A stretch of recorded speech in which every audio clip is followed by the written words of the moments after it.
자가정비 간단한 거는 여러분도 할 수 있습니다. 시간이 없니? 도구가 없니?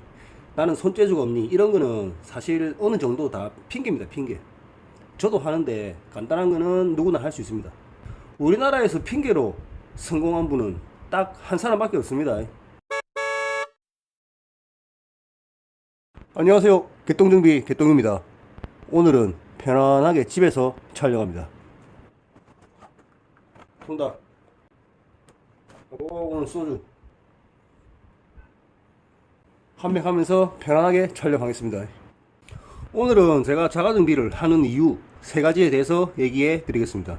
제가 자가정비 한지는 이제 한 1년 반, 2년 다 돼가는 것 같습니다. 영상에는 없지만 자가정비한 내역은 훨씬 더 많습니다. 정비소에서 정비를 받은 적은 자가정비 하기 전에 엔진 오일이랑 브레이크 오일 한번 간 것밖에 없습니다. 나머지는 다 자가정비하였습니다. 제가 자가정비를 하는 3가지 이유 중 첫 번째는 바로 다 알죠. 정비비용, 돈입니다, 돈. 이것은 그 어느 누구도 부정하지 못하는 것입니다. 이 비용에는 부품비, 공인비가 포함되겠죠. 이 비용 때문에 자가정비의 목적이 50% 이상이죠. 한 60-70%, 거의 한 7-80%라고 봐야 됩니다. 제가 큰 돈 들어가는 수리는 3가지 한 게 있습니다. 첫 번째, 쉐보레 고질병 혼유 수리. 두 번째, 엔진 경고등. 세 번째, 이번에 찍은 에어컨 수리입니다. 영상을 찍은 것 중에서는 이 3가지가 비용이 가장 컸습니다.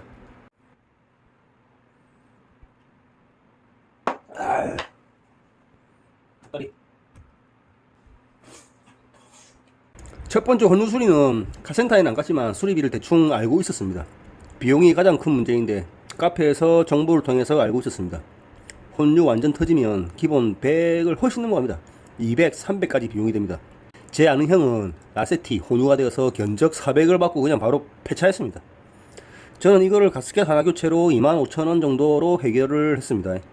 냉각수 보충했으니까 냉각수 보충비 한 5,000원, 한 3만원 정도로 한 200만원 이상 돈 세이브했습니다. 이걸 카센터 가면 미리 예방정비가 가능합니다. 30, 40만원 정도로 해결 가능하니까 세월의 차주분들은 이런 증상이 보이면 미리 예방정비를 하셔서 200-300만원 아끼길 바랍니다. 제 영상이 있는데 아마 좀 따라가는 건 좀 쉽지가 않을 겁니다. 변수도 상당히 많고 시간도 많이 걸리고 하루 잡고 해야 됩니다. 저는 이 수리로 200만원 아꼈다고 생각합니다. 그리고 두 번째는 엔진 경고등이었죠. P0496 코드였습니다. 스캐너가 없어가지고 확인해보려 카센터에 갔는데 스캔 찍어보니 수리비가 4-50만원 정도 든다고 하였습니다. 그래서 수리를 하지 않고 제가 스캐너로 확인해보니 P0496 코드를 확인하였습니다. 이 문제도 고질병이라서 저는 자가정비로 퍼지 솔레노이드 밸브를 교체하여 25,000원? 이것도 그 정도로 해결했습니다. 이것은 영상이 있는데 상당히 쉬우니까 따라 하시면 됩니다. 그 이후에 아직 경고등 일절 없습니다. 이것도 한 40만원 세이브 했습니다. 그리고 세 번째는 이번에 에어컨 문제죠. 정차 중 나오는 뜨거운 바람 문제였습니다. 아무리 찾다가 찾아서 카센터 가가지고 100만원 견적 셀이 맞고 왔죠.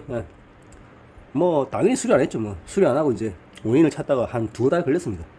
그래서 돈 들이지 않고 해결을 했는데 결국 지금은 나무젓가락으로 해결을 했습니다.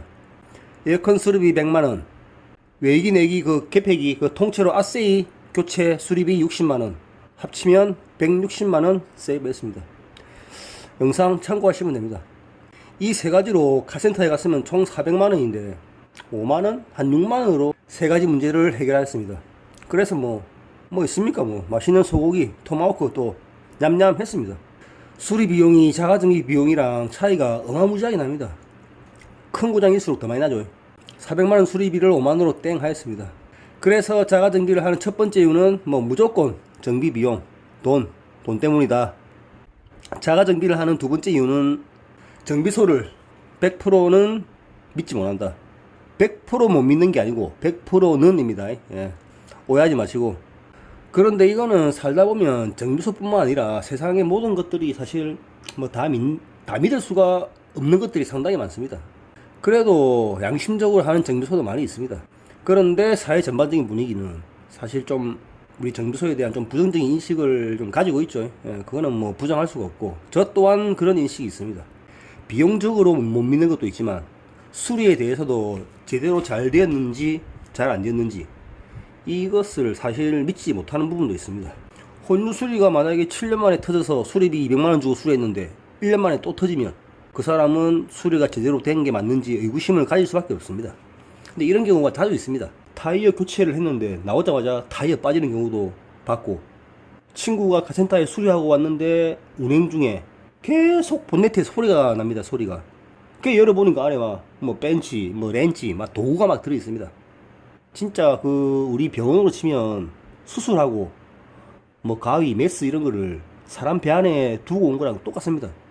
그래서 제가 자가정비를 하는 두 번째 이유는 정비소를 100%가 아닙니다. 100%는 믿지 못한다입니다.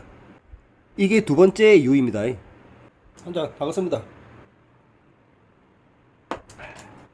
참고로 먹방 유튜버 아닙니다.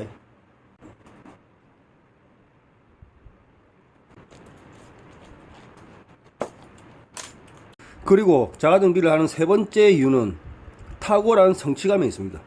자가정비를 하시는 분이 과연 얼마나 될까요?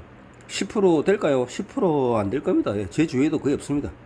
처음에 얘기했던 비용을 절감하면서 수리까지 잘 되고 성공하면 이게 힘든 만큼 성취감이 장난이 아닙니다. 뭐 남들이 잘 못하는 거지만 내가 해냈다는 성취감, 그 희열이 뭐 짜릿하죠. 그래서 또 자가정비를 또 하는 것 같습니다. 그래서 자가정비를 하는 세 번째 이유는 탁월한 성취감이 있다. 제가 앞에 자가정비를 안 하시는 분들한테 어느 정도 핑계라고 얘기했습니다. 간단한 자가정비는 여러분도 당연히 할 수 있습니다. 그런데 아까처럼 뭐 시간이 없니, 도구가 없니, 나는 뭐 손재주가 없니, 이런 거 어느 정도 제가 다 핑계라고 얘기했습니다. 뭐 100% 핑계는 아니지만 어느 정도 핑계입니다. 핑계나 남 탓을 많이 하면 어디에서나 뭐 인정받기나 성공하기는 좀 힘들죠. 뭐 저도 마찬가지고. 그런데 우리나라에서는 핑계로 성공한 분이 딱 한 분 있습니다. 누군지 아시죠? 그분은 바로 김건모. 지금도 알죠? 다들 아시죠? 그리고 건모 형 노래 한번 해주이소. 가수 노래 안 하고 뭐합니까? 아니면 소주 한잔하게 연락 한번 주이소. 아무튼 우스갯소리로 한 거고, 자가정비도 모든 일이 시작이 반입니다. Well begun is half done. Well begun is half done. 이 정도는 다 아시죠? 에어컨 필터, 와이퍼, 워시, 이런 간단한 것부터 하나씩 시작해 보시면 자가정비 할 수 있는 것들이 하나씩 늘어납니다. 아무튼 저는 오늘 이 세 가지 때문에 자가정비를 하고 있습니다.